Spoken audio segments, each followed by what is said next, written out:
Judah Whitcower on the I Love Seville show. It's a Monday afternoon.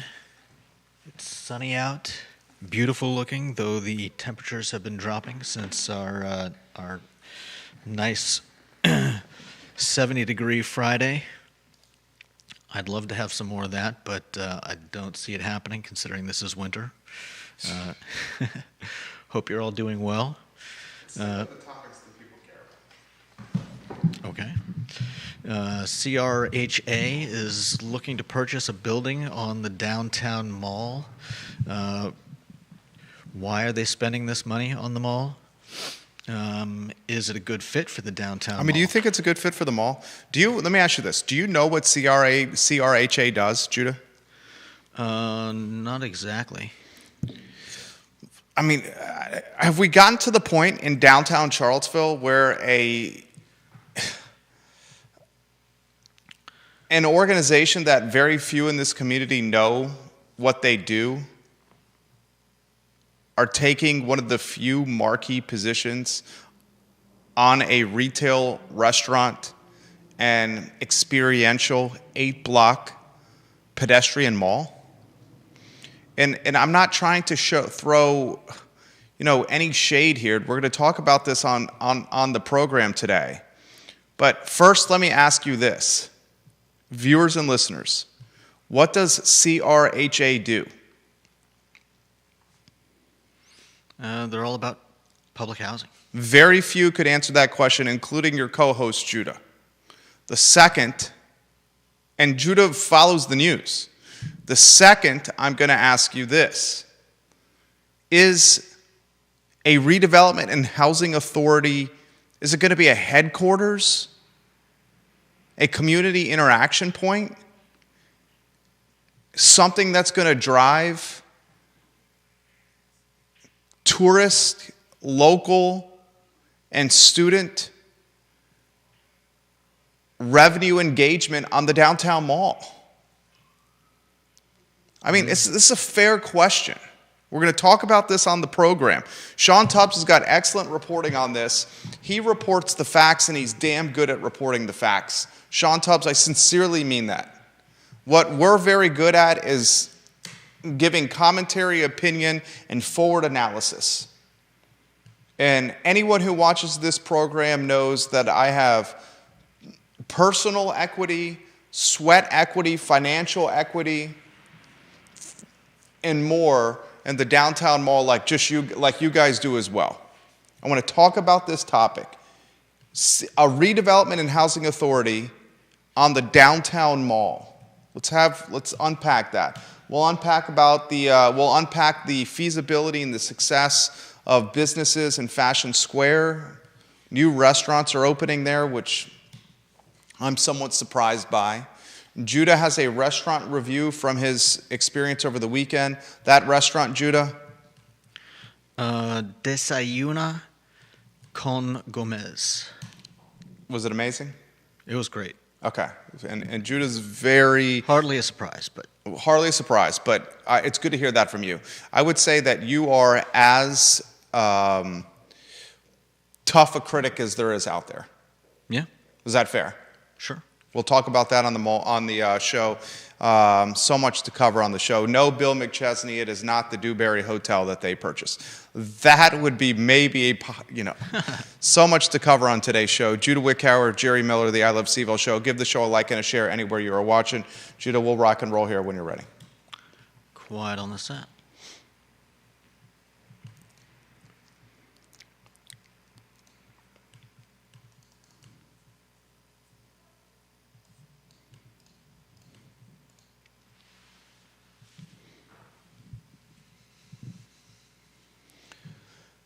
Good Monday afternoon, guys. I'm Jerry Miller. Thank you kindly for joining us on the I Love Seville show. It's great to be with you on the last Monday of January in 2024. Shocking.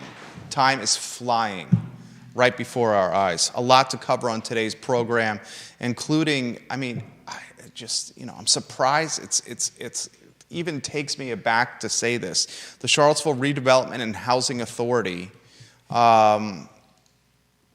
is about to spend $2,650,000 to purchase a building on the downtown mall, the old location and headquarters, the old restaurant of Vita Nova. Henry's restaurant used to be in the basement of that building. That particular location, I think, was the home. In fact, I know was the home at one time for the escape room. Yeah. That building's been on the market for a while. It's got an elevator in there. Elevator buildings are challenging. I know firsthand, as the largest owner in the Macklin building on Market Street that also has an elevator. I'm going to ask you a very pointed question. And I don't want this question, you know what? This question's going to rub people the wrong way. And it's fair commentary. The downtown mall is what, Judah? 8 blocks? 2 shot yourself in. What do we call it? 8 blocks? Yeah, it's about 8 blocks. Wouldn't you say? I think so. From the Omni to the Pavilion? Yeah. Very limited buildings on the downtown mall. Maybe Deep Throat can answer this question for me if he's watching. Maybe Neil Williamson can answer this question for me if he's watching. John Blair, if he's watching, maybe can answer this question for me. How many buildings would you say is on the downtown mall? I mean, it's very difficult to say. I don't know it off the top of my head. Yeah. But a limited stock. I'd say maybe, let's see. I would even not even like, sure how to guess that. I'd put it at like maybe 10 per block, if you're counting both sides. Okay. That sound reasonable? I wouldn't be able to wager a guess on this. This would be a fantastic prop bet, one that I would not feel like I would have the upper hand on this particular one. So you're saying it's how many buildings? I mean, I guess. You're saying 160? Yeah, 160 to 180 maybe. Okay. Your guess is as good as mine. Yeah. I don't think many even in this community know what the Charlottesville Redevelopment and Housing Authority is. I don't think they know the acronym CRHA. I don't think they have much of an idea of what CRHA does.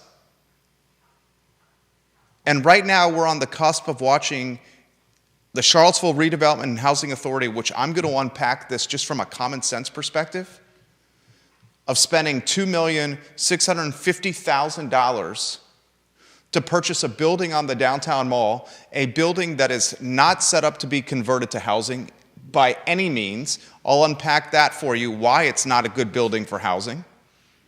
I'll unpack for you why it's a building that is in rough shape right now. I'll unpack for you why it's a building that I'm not even sure makes a great office conversion project. And I'm going to do it from many different aspects. I'm going to do it from the aspect of a local that walks up and down the downtown mall. Do you want a redevelopment and housing authority on the 8 blocks that we call Charlottesville, that are the heartbeat of the community, that are supposed to attract locals, tourists, and students alike through restaurants, through shopping, through music, and through omni-experiential activities like escape rooms or arcades or things to do with families and your kids or your date or your girlfriends while walking up and down the 8 blocks? Will the Redevelopment and Housing Authority building be open after hours? I'm befuddled, and we'll talk about it on today's show. I'm going to talk about Fashion Square Mall. New restaurants are opening in Fashion Square Mall. That's something else I find, what's the word I'm looking for? Baffling? Baffling, thank you. Perfectly said, Judah. Baffling. New restaurants opening in Fashion Square Mall. The new restaurant is Tolia African Cuisine. In the mall.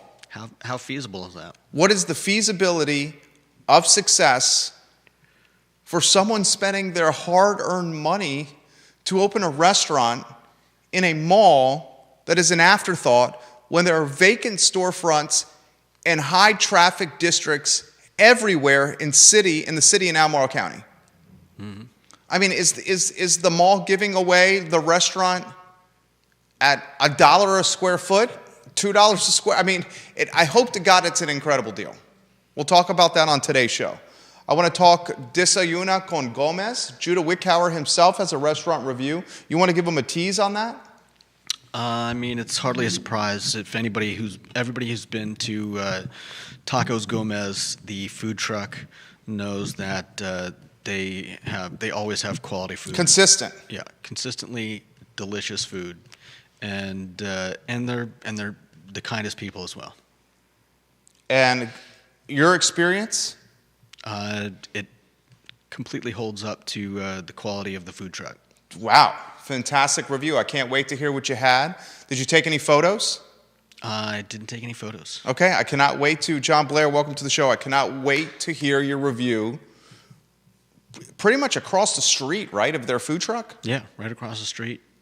Kind of kitty corner, but yeah, right there. All right, Sean Tubbs, the lead of the story from the Charlottesville Community Substack. If you're not supporting Sean Tubbs, guys, you're doing a disservice to this community, because Sean Tubbs is covering the type of news that needs to be covered through his Substack. And I awoke on, I think he posted this on Sunday, to news that I was just surprised about. The Charlottesville Redevelopment and Housing Authority Board of Commissioners, Sean Tubbs, reports is going to meet at 6 p.m. The meeting is not listed on their online calendar, nor are the materials posted on their website. This meeting was postponed to the 5th Monday due to the City Council meeting on the 4th Monday due to a snowstorm the week before, Sean Tubbs reports.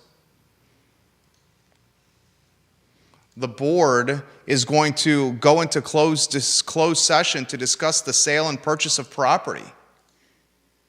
The Charlottesville Redevelopment and Housing Authority is about to acquire 310 and 312 East Main Street, an office building known as the Milgram, is that how I would say that? Milgram Center?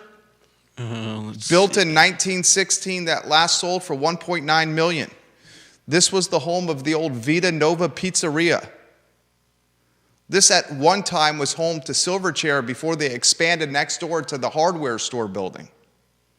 This was in the basement. They had Henry's Restaurant, run by a fantastic family. According to the Charlottesville GIS, the gross square feet of this building is 17,895 square feet. And the purchase price is 15% below the 2023 assessment of $3,129,000.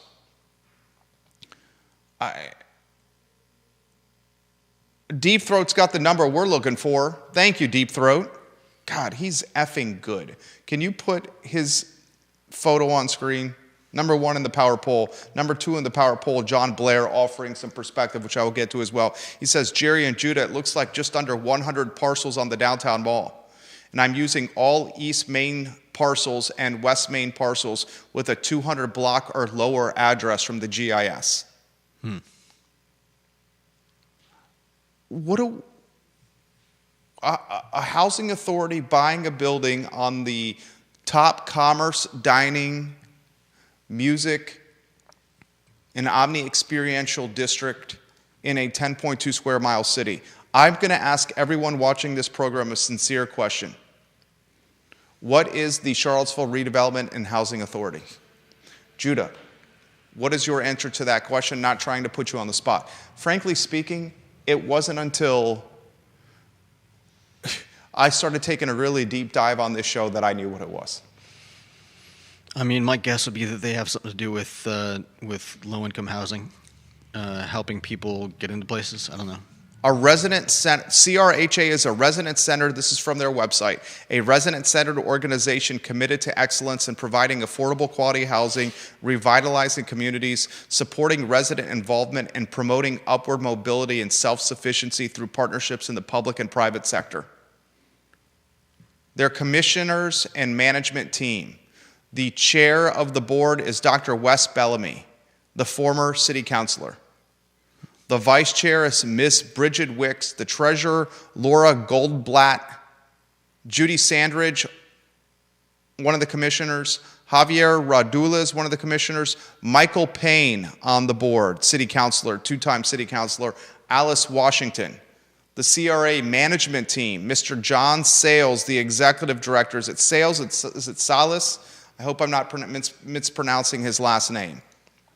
Kathleen Glenn Matthews, the Deputy Executive Director, Sharon Payne, the Director of Finance. This is the same CRHA that's on the cusp of selling 2 buildings to the city. You have the photos of the 2 buildings. Is it the 2 buildings that you have in our photo library? The one that was the old community bikes and the Google map that you can put on screen? Do you just have the Avon building it's considering selling, or both the Avon and Levy building? Let's see if I even still have it. I've got just the frontage. Of the both building, or one, or the Avon one? You can only see the one on Avon. Okay, so in a 1-week period of time, maybe I'll be conservative and say a 10-day period of time, the CRHA has been significantly in the news cycle. First in the news cycle, roughly 10 days ago. Do you put those photos on screen of Avon?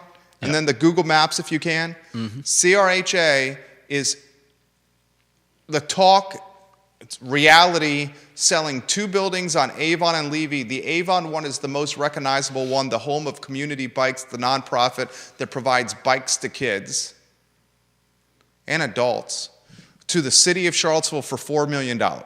Sam Sanders is pushing this through the city manager. The $4 million is money from the money from the federal government allocated to Charlottesville during COVID, Yeah. the American Rescue Fund. Money the city did not use to stimulate the economy during the pandemic.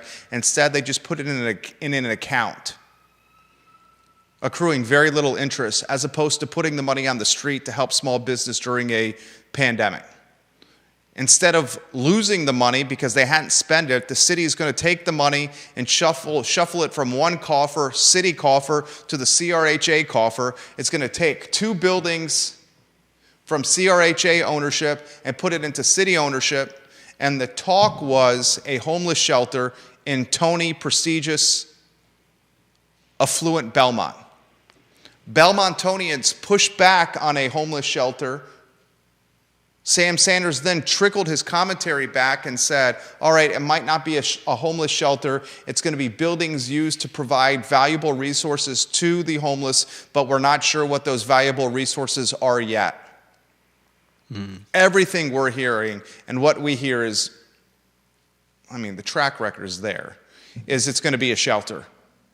It's going to offer shelter services, among other things. The $4 million goes from the city to CRHA. Now the city is going to take over ownership of these 2 buildings, take it off the tax rolls. Granted, probably wasn't really on the tax rolls with CRHA owning it. More concerning, have the cost of maintaining and staffing the buildings and the shelter and homeless services provided, which are obviously going to be funded by your tax dollars, Judah's tax dollars, and my tax dollars. The next bit of news with CRHA is the purchase of one of 100 units on the downtown mall, one of 100 buildings on the downtown mall. And I'm going to ask a very straightforward question. It may ruffle some feathers, but it's commentary and a question that should be asked regardless, right? I think this is a fair question, Judah. You hold me accountable on this talk show all the time. Is a redevelopment and housing authority the proper fit for 1% of the downtown mall? Is that a fair question? Yeah, I think that's a fair question. I think it's also good to look at, how many spaces is anybody looking at that space? It's been on the market for an extended period of time, for sale. And do you think anybody is going to move in there? Maybe it's a good thing. Maybe they're taking up a spot that wasn't ever going to be a home for a restaurant or a shop. But it's still a decent question. John Blair, number 2 in the family, put his photo on screen. Says, Jerry and Judah, I think a fundamental question is this. What is the city's planning and development vision for the downtown mall over the next 20 years? Is it housing? Is it experiential dining? Is it experiential dining destination? Or is it office buildings? I think that's a great question. Great question. This commentary provided by Deep Throat, Take a look at 310 and 312 East Main. There is simply no way that this can be housing. It is 25 feet wide. It is 220 feet long. It has windows only on the front and back, so most of the floor space is windowless and a great distance from an egress of any kind. This is simply unusable as living space under any reasonable safety health regime. It's not even clear how you make these decent office spaces. 25-foot wide floor plate where like 2/3 of it is not within shouting distance of a window. What the F do you do for this? What the F do you do with this? Here's the picture. You have Judas put the picture on screen of what CRHA is buying.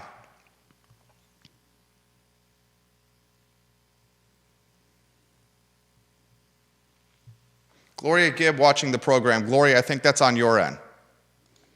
Other folks are saying the sound is good. Let me respond that to her here.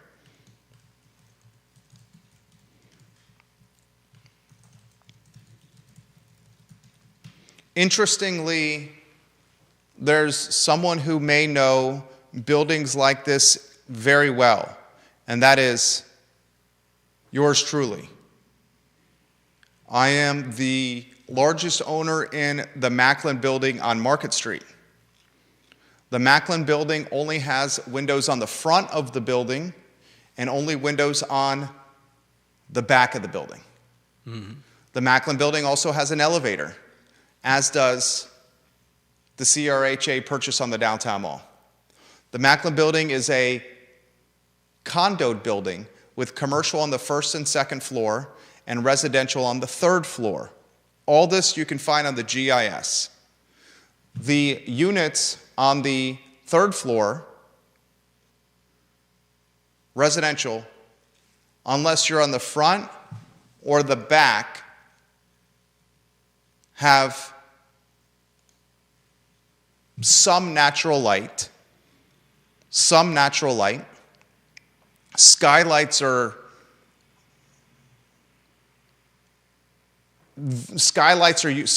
utilized to bring natural light in. On the first and second floor, there are numerous units that have no windows. They're interior units only.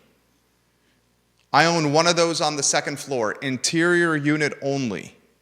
An old dentist office that I converted into executive office space and took a dentist space for Dr. Benegal Page, a dentist institution in Charlottesville, and now it's 6 office spaces.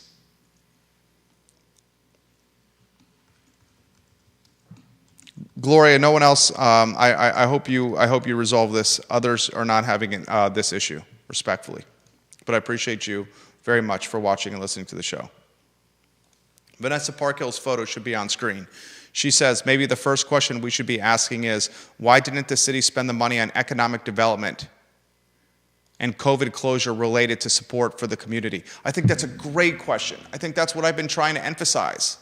Was it the ARCA money? Is that the acronym? The American Rescue Act? I can check. Why wasn't the money spent during COVID that the money is spending now shuffling to CRHA? Why wasn't that money spent during the pandemic to help small business? It's a fantastic question. CRHA, Bill McChesney, get his photo on screen. Ask, where are their offices right now?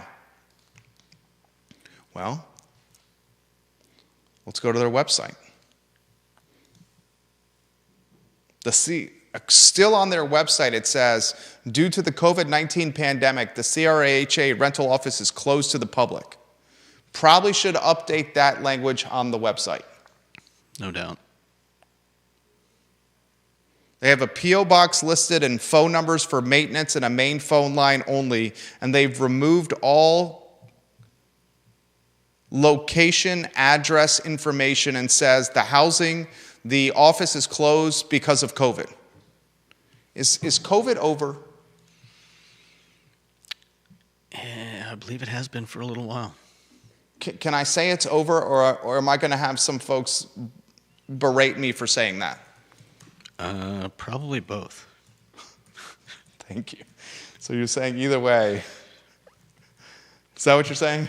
I think most of us believe it's over, or at least until some serious reassessment of the news. According to its website, there is no location. Bill McChesney.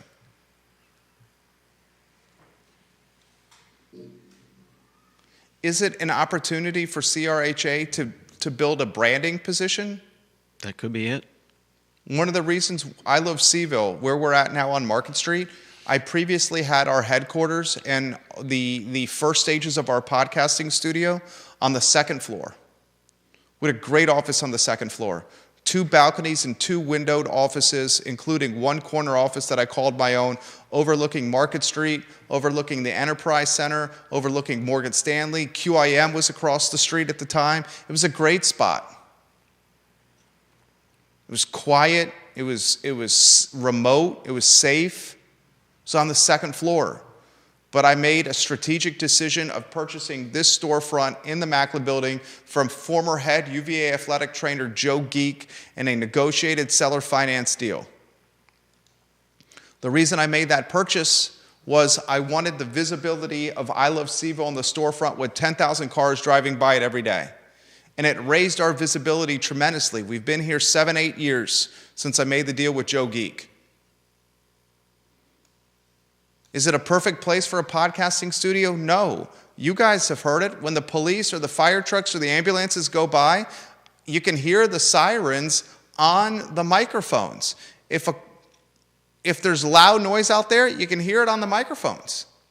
Was the previous location on the second floor quieter? Absolutely. But it lacked the brand visibility that a signage on a storefront with 10,000 cars going by offers. So I weighed the scales of justice and I made the strategic decision of buying the storefront and coming down here for the enhanced visibility. Is this a marketing play for CRHA? Put the brand in the most visible place possible, downtown mall?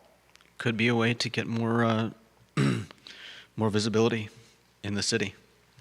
Is that the play? I don't know. And to John Blair's point, what do we want downtown to be over the next 20 years? Yeah. Do we want downtown Charlottesville over the next 20 years to be office buildings? Do we want downtown mall to continue being restaurants and retail and music? Or do we want the downtown mall to convert into a hub for government-controlled and government-managed buildings? You start getting too many government-managed entities on the downtown mall, what's going to happen? Genuine question for you, Judah. I think it changes the what's the word I'm looking for? The profile. Yeah, the profile of the downtown mall. I think depending on how much real estate space they take up, I mean, you've already got the big block of the eyesore building. The Dewberry. Yeah. I mean, certain things are obviously never going to change. We're not going to lose the the Paramount. No one's going to tear down the pavilion. But at some point, I think you get diminishing returns, and I think that hurts the businesses that are legitimately here for, as businesses. And not as government entities. James Watson's got a comment that's a good one. I'm going to get to in a matter of moments. Ginny Who's in the lead slot. James Watson on deck. Ginny Who's photo on screen, if you could, please, sir. Let me know when that's at. On screen. Ginny Who's on screen? Yep. One of the key members of our family. She says, of course, that money could have been used to help businesses on the downtown mall survive and thrive during COVID. And she also says, how are they going to get more visibility if there aren't businesses to bring people downtown? Yeah. Her comment is a perfect complement to James Watson's comment. I'll repeat Ginny Who's comment. This is how I feel. How are they going to get more visibility, CRHA, with this purchase if there are not businesses to bring people downtown?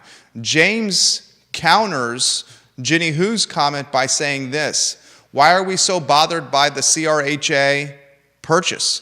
It will bring vibrancy to a vacant building with little interest from investors nowadays. It's near public transportation and close to many people that the organization serves. It's also great marketing because everybody will be aware of their presence. How would you respond to that, J-Dubs? I'd say those are good points. Ginny's comment and James's comment are contradicting comments with each other. Yeah, but I don't think they're necessarily. I don't think they. I'm sorry. I think you can have both. I mean, like I said, we don't really know what they're going to do with it. We don't know if anybody was ever going to use that building. I think it's better that something inhabits it if it's not going to get businesses that are genuinely there for the business. And I think it is good if they do want to brand the company, brand the CHRA, and keep it in the front of our minds. But I think it depends, and I think what John said about what do we want the face of the. What do we want the downtown ball to be in the next 20 years? Yeah. What do we want the downtown? I sincerely have that question for you viewers and listeners. What do we want the downtown mall to be in the next 20 years? Janice Boyce Trevelyan, I'm going to get to your comments, have her photo ready to go. Carol Thorpe, I'm going to get to your comments. 2 media outlets watching us on the program right now. Deep Throat, I'm going to get to your comments. Deep Throat's responding to James Watson here in a matter of moments. Show's on fire right now. We just want to be the water cooler of discussion. That's it. What do we want the mall to be in the next 20 years? Can I say this straightforwardly? Hold me accountable, please. The mall currently, right now, is underperforming from what we knew what it was prior to COVID. Yeah. Is that safe to say? Yeah, without a doubt. The mall currently, right now, has as many vacancies as you and I have seen since our time in Charlottesville. I've been here almost 24 years. How long have you been here? A long time as well. Yeah, roughly just under that. So 2 decades for you, 24 years for me. The mall has more vacancies than we've ever seen in our time in Charlottesville. Would you say that's fair? Yeah. And I think there are a lot of them that even if they're not vacant, they've got reduced hours, and so it may appear that way at times. You walk by and restaurants are closed at 3. So it's definitely changing changing what you can do on the downtown mall, depending on the time that you're there. What do you want your vision to be of the downtown mall in the next 20 years? You will still be, God willing, both of us alive then. Genuine Amen. Question for you. I mean, I have a hard time not judging things based on my experiences in Savannah, Georgia, and they've got a strip that's a lot like our downtown mall, as well as River Road, which is our downtown mall on steroids, and I would love to see it like that. Shops and restaurants is, offices are, I think, just kind of, they're almost like a blank spot on the downtown mall. Judah, you're on point today. Let's go to Janice Boyce Trevelyan. Janice Boyce Trevelyan in the power rankings and she's climbing quickly, number 17 in the power polls. You get her photo on screen? Yep. Lisa Costello, I'm going to get to your photo. Philip Dow, or your comment, Lisa Costello, Philip Dow, Olivia Branch. I'm going to get to your commentary. Janice Boyce Trevelyan, and then I'm going to get to Deep Throat responding to James Watson. Janice Boyce Trevelyan says they hold on to COVID funds and charge more taxes and watch businesses close. That doesn't make sense. I think they just want to change that whole area. Who decides where the money should be shuffled to? How about school safety and bus drivers? Respect on the comment. This comment from Deep Throat to James Watson. I think James would be right if the seller just threw in the towel realized no private owner wanted it, and sold it for like 50% of assessed value. It's way less convincing at $2,600,000. Also, it is not clear why CRHA needs to raise its profile. It is not advertising anything. It is giving away subsidized housing. You don't need to have a huge brand strategy to give away $1,500 a month apartments for $500 a month. Furthermore, he says, CRHA should have its office near where its clients are. Seems like that would be closer to their actual properties, not on the downtown mall. He says Friendship Court is close-ish to the mall, but if I understand it correctly, the redevelopment to Kindlewood has put this in PHA's hands, and it is no longer in CRHA's hands to manage. I'm not 100% sure of that, but I strongly think so. Good comments right there. Lisa Costello says this, CRHA appears, and let's get Lisa Costello's photo on screen, please. Lisa Costello, key member of our family, number 24 in the power poll. CRHA appears it is acting as a private investor, but with the possession of our tax dollars.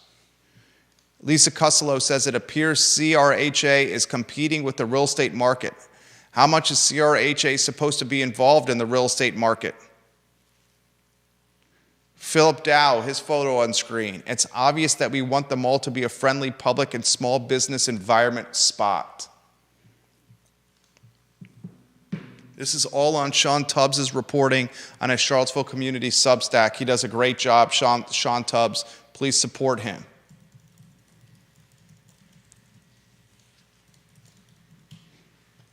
I see the argument that the building has been for sale for an extended period of time, so having any kind of bodies or humans in the building is better than its current state, which is an empty building. Yeah. But I also see the argument, Judah, that having a housing authority purchase the building, I mean, the housing authority purchased the building. Does the housing authority, this is a fair question for the viewers and listeners. It's a fair question, the people that know this extremely well. Neil Williamson, John, Deep Throat, key members of our family. With CRHA purchasing this building, does it then take it off the tax rolls? That's a good question. Serious question for the men I just mentioned here.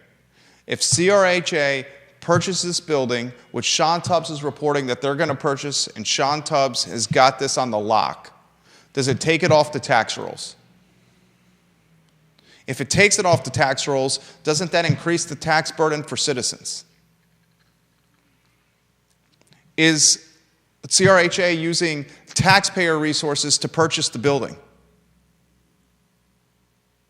If it is using taxpayer resources to purchase the building, what could that tax money have gone to that could have been spent in a better way? Another question for you. Managing and maintaining a building, dude, I know firsthand here with the Macklin building. Yeah. Managing and maintaining a building is effing costly. That elevator in that building is old. Elevator, soup to nuts replacement, you're talking 150 G's. Flat roofs, cleaning, electric, stuff breaks. Mm-hmm. It's expensive. Where's that money going to come from to maintain the building? All questions we should be asking as taxpayers. And perhaps the most important question is, what is the opportunity cost of a redevelopment and housing authority buying a building in the premier dining, shopping, music, and entertainment district in a very small city?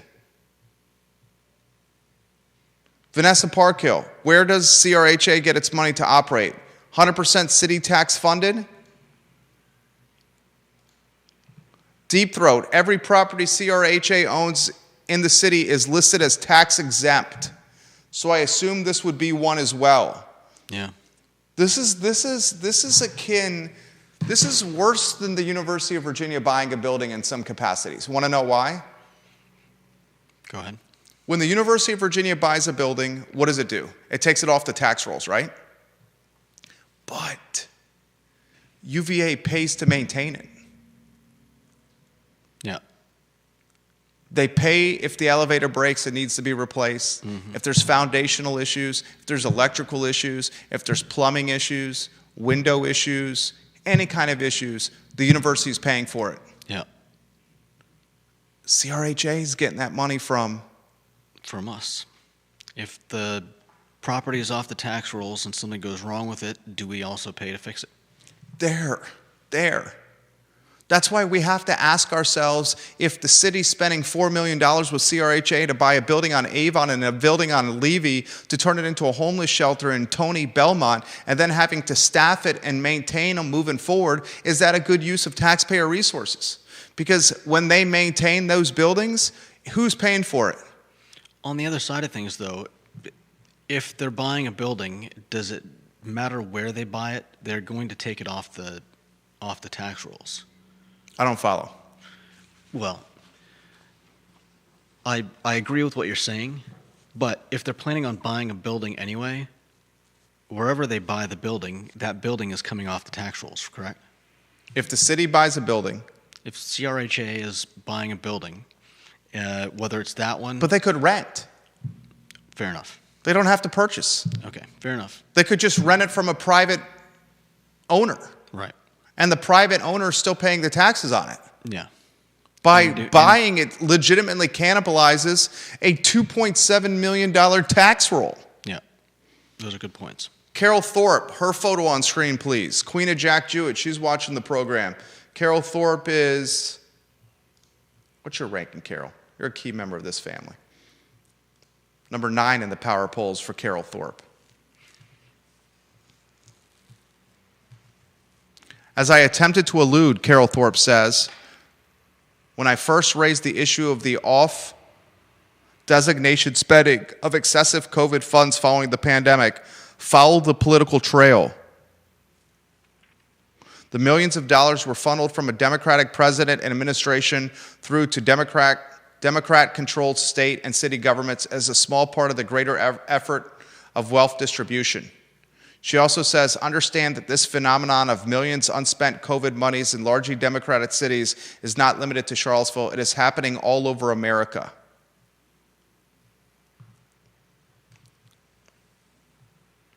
Kelly Jackson, how will this affect the value of homes in the area, and will people still want to go to all the restaurants close by at night? It's a damn good question. Kelly Jackson's photo on screen, number 8 in the family. Put her photo on screen.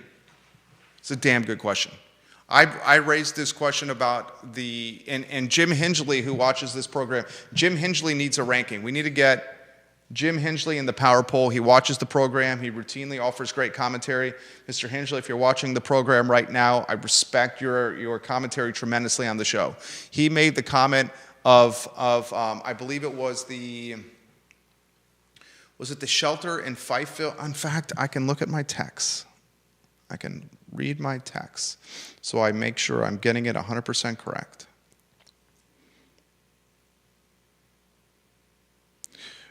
Ridge Street and Fifeville have $500,000 plus homes close to the Salvation Army, a 58-bed shelter. That shelter has been there for decades while values in that neighborhood have gone up.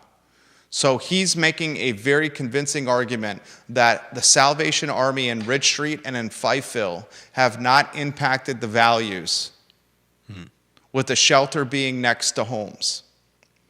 I made the argument last week that if a shelter opens in Avon and Levy and in Belmont, that the home values will be impacted in Belmont.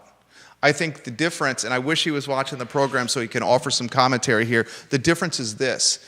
The homeless shelter opening on Avon and Levy, the prices of Belmont are already sky high. The Salvation Army opening on Ridge Street and Fifeville were gentrifying neighborhoods, so the price points of those units were not sky high. They were destined to go up because it was one of the last affordable pockets in the city, Ridge Street and Fifeville. Yeah. Belmont is not affordable. Belmont's what would you say the entry point for Belmont? $500,000 conservatively, and that's probably a teardown, going all the way north of $1 million. I mean, Karen Kehoe's got a tear down on Chesapeake right now for $500,000. Certainly goes over $1 million. I would say that having a homeless shelter on Avon and Levy is going to, in some capacity, and this is a conservative statement, diminish the buyer demand for the homes around the shelter in some capacity. Is that fair to say? It's probably fair to say. Right? KJ, great comment right there. She says, I would not buy a house close by to the shelter. It's a mom speaking.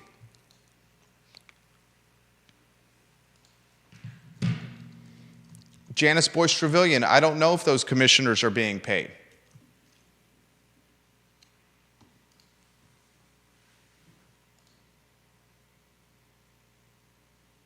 James Watson said, what would you put in a building that size in a Zoom town? I mean, I have 29 executive offices.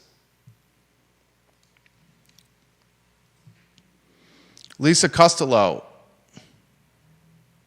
is CRHA increasing the gap between haves and have-nots in Charlottesville? Those in CRHA units are by necessity low income. CRHA expanding means more low-income people and remaining private units increase in rates. So either very low income or very high income. We are losing middle-class Charlottesville. Here's a fair question. You ready for this one? Yeah. CRHA, the $2.65 million, $2,650,000. Was that $2,650,000 better spent building $2,650,000 divided by 400,000?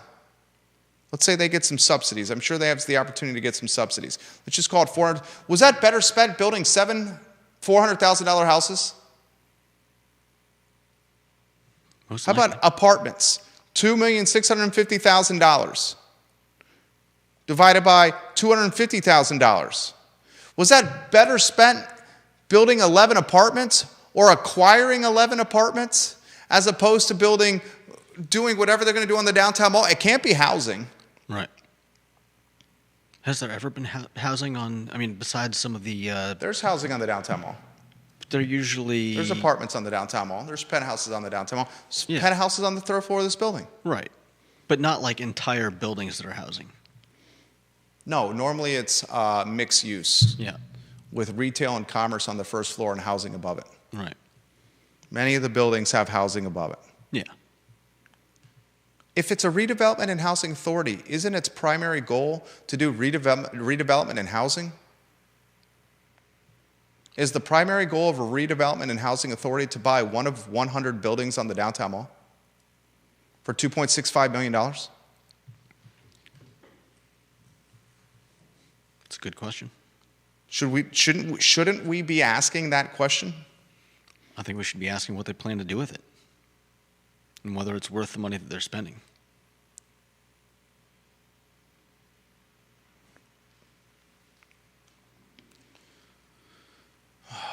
So frustrating.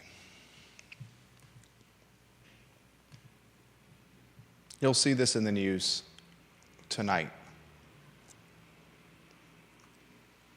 Ginny Hu says, I believe Jim's point was also that the Salvation Army has a positive branding image that people have faith in and trust. 100%. Albert Graves says the same thing with Jim Hinchley. I'm going to retweet both of these.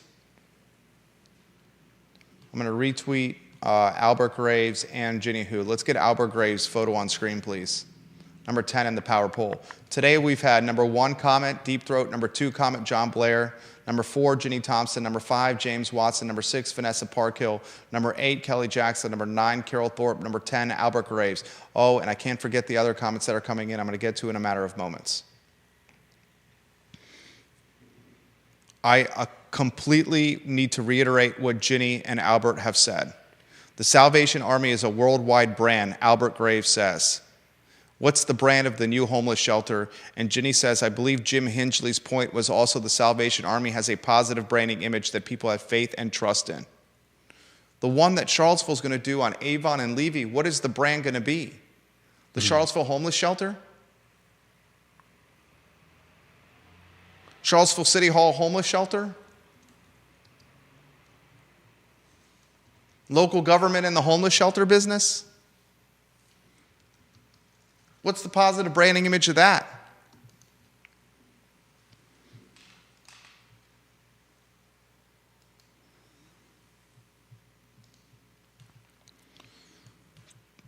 All right. Olivia Branch, when she comments, I got to read it. I just got to find it. The comments are coming in fast and furious. And we got to talk Fashion Square Mall. And Judah, we got to talk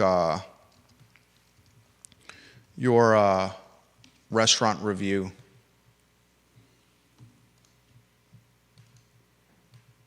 What do you got? What are you looking up there? Just checking some of the house prices around the area of the Levy and Avon potential purchase. And what'd you find? Some of the places very close to it. I saw a mix between about 420 to 700, depending on how much you believe in in Zillow. 420 to 700? Yeah. I'd be shocked for you to find a $420,000 house that isn't a teardown. It was a smaller house, so that may account for it. 420,000 in Belmont, I would be shocked to see if the livable conditions of that one. Remember, we are talking about on the other side of Avon. No, I get that, and I understand why you're emphasizing that. You're saying it's not exactly Belmont proper. That's why you're emphasizing that, right? Yeah, I mean, I was just taking a look at some of the prices of the places across the street from, as you said, Belmont proper. And I give you some props on that. It's not the heartbeat of Belmont, but I would still characterize that as the Belmont neighborhood, wouldn't you? Sure. What just sincerely mean that. What else? How else would we be able to characterize it? I mean, it is, but I think Avon is a pretty large divide.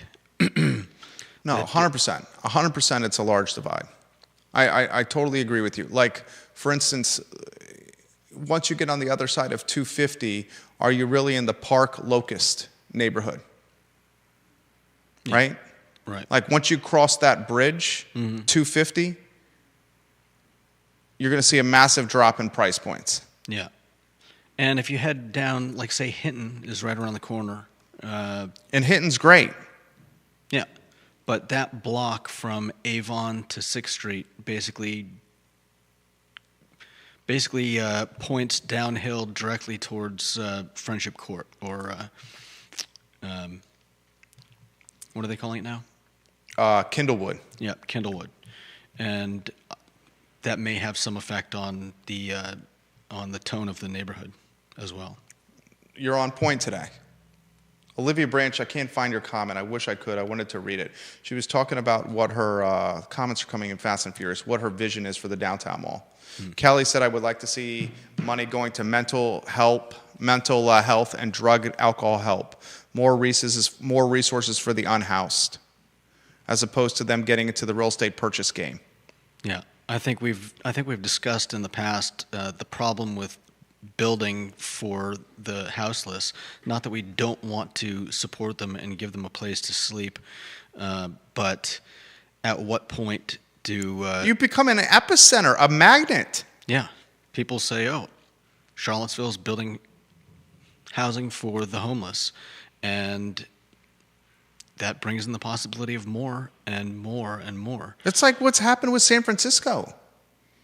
In San Francisco, if you basically tell the entire world that we're not going to do anything at all from a policing or accountability, you're going to help me put these words into perspective, please. You know exactly what I'm trying to say. Yeah, I mean, it's similar to saying you're not gonna arrest people if they steal less than $500. Yeah, at great. a store. The number's $700. So let's steal $675. Everybody out there, just make sure you keep your theft down below a certain amount. There it is. God, you're doing great today. There it is. And I agree with was the last statement from was it Kelly? Yeah. I agree that I'd rather, I think that money would be better spent on facilities to help transition them out of houselessness. Hand up instead of a handout. Yeah. We want to help them, but at some point you say, look, we can't just build and build and build and build housing. We need to give them a hand up and get them out of that position so that we don't need the housing. Oh, man. Philip Dow, CVille's already become San Francisco. I don't know about that. Jennifer, who's watching in Belmont, the comparisons to San Francisco are applicable.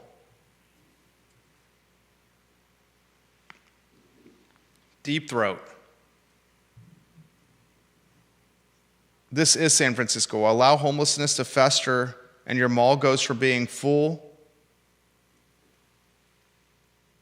to being 75% empty and worth $25 million. San Francisco, $1 billion to being 75% empty and worth $250 million. If you guys follow the commercial real estate, and this is, you don't even have to be an insider to follow this with the commercial real estate trends in San Francisco, the buildings are trading for pennies on the dollar. Building owners are just giving the keys back to banks, to lenders. Yeah. All right, it's 1:28. We have other topics we need to get to today. Bring up the Fashion Square Mall topic, if you could. Set the stage. There's a new restaurant in the downtown mall. Fashion Square Mall. Fashion Square Mall. Tolia African Cuisine, and I wish them nothing but success. I've seen. We wish them all nothing but success. Yeah, I've seen some reviews, and people say their food is fantastic.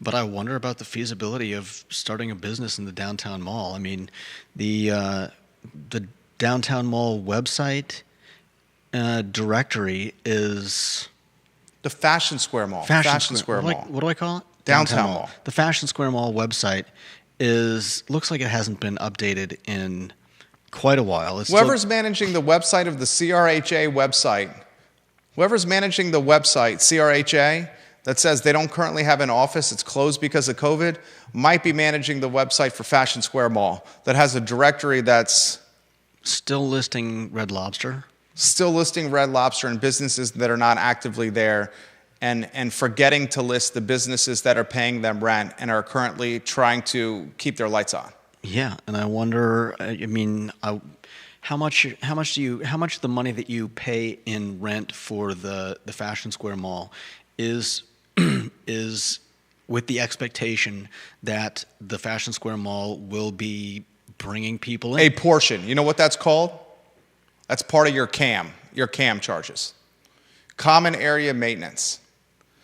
Part of CAM and common area maintenance is having up-to-date signage.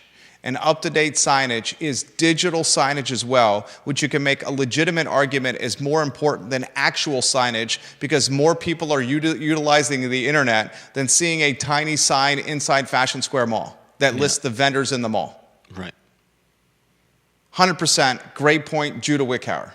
So if the Fashion Square Mall isn't doing any advertising, they're not updating their website. I mean, I can't even remember the last time I went actually into the Fashion Square Mall. It's been at least a decade for me. I've been to Red Robin, which you don't even have to enter. Red Robin. You don't have to enter the mall to get into, but that too is going to be closing soon if it hasn't already. And so I really hope that they are getting a great deal, and I hope that people that hear about them go and try them out. And what's curious to me is that there's a lot of opportunity to position restaurants elsewhere. We were just talking about open spaces on the downtown mall. That's what's curious to me. So it must be either a fantastic deal. I hope it's not poor decision making. but I just don't see the feasibility of success. How would you characterize it?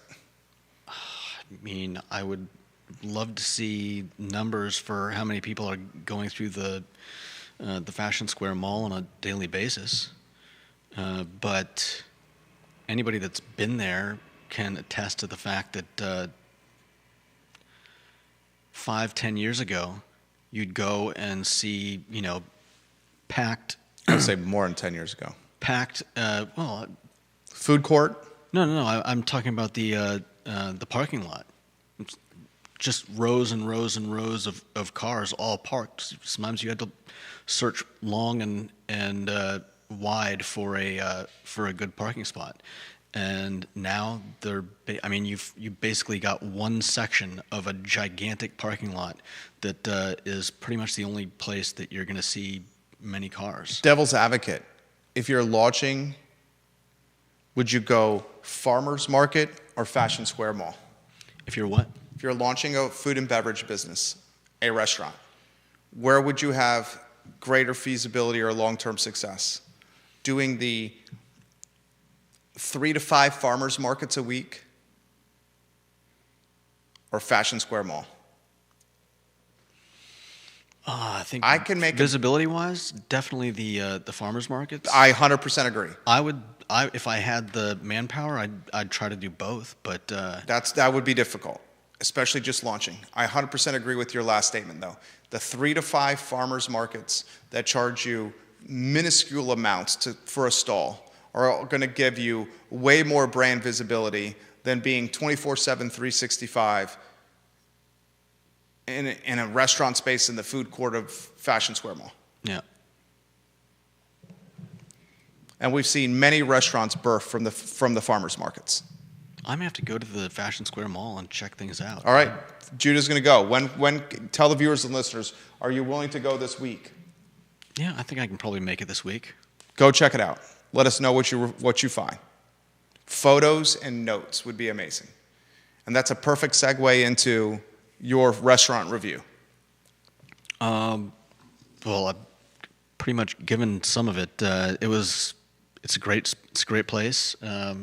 Same wonderful people, and same amazing food. It's a delicious spot. I hope that they are successful enough that they can stay open later. Did you say the name of the business for those that are just tuning in? Desayuna con Gomez, sister restaurant to the Tacos Gomez food truck. What'd you order? I got the breakfast burrito. Was it delicious? How much was it? It was cheap. It was like I think $5 before tax. That's extremely affordable. Yeah. Was it large? It was decent sized. What was in the breakfast burrito? It's got eggs, cheese, and you've got a choice of, let's see, I think it was ham and hot dog and chorizo. I got the chorizo. I can't imagine getting hot dog in a in a breakfast burrito, but it was wonderful. I'll definitely go back. Great breakfast spot. There you go. Good review. I'm going to try it out. We're going to try it out based on your suggestion, Judah Wickower. Last topic of the show, don't look down. The Virginia men's basketball team is on a win streak, a 4-game win streak. We'll talk about this on Tuesday's edition of the Jerry and Jerry Show with Virginia Sports Hall of Famer Jerry Hootie Ratcliffe, Tuesdays at 10:15 a.m. right here on the I Love Seville Network. He is the publisher of JerryRatcliffe.com. We're on his website every single day. Just 2 weeks ago, folks were calling for Coach Tony Bennett's head and asking the question, will this man's system work in college basketball and the new era of college sports that's tied to pay-to-play, name, image, and likeness, NIL? And 4 games later, Virginia basketball is riding a 4-game winning streak with a potential rematch against Notre Dame at the John Paul Jones Arena this Wednesday at 7 o'clock. The Hoos are in a firm grasp of their destiny, a destiny that could include the ACC Tournament Championship and an NCAA tournament invitation. 4-game winning streak cures all, and it silences naysayers. And that's exactly what Tony Bennett and Virginia men's basketball have done. Notre Dame hammered Virginia and South Bend.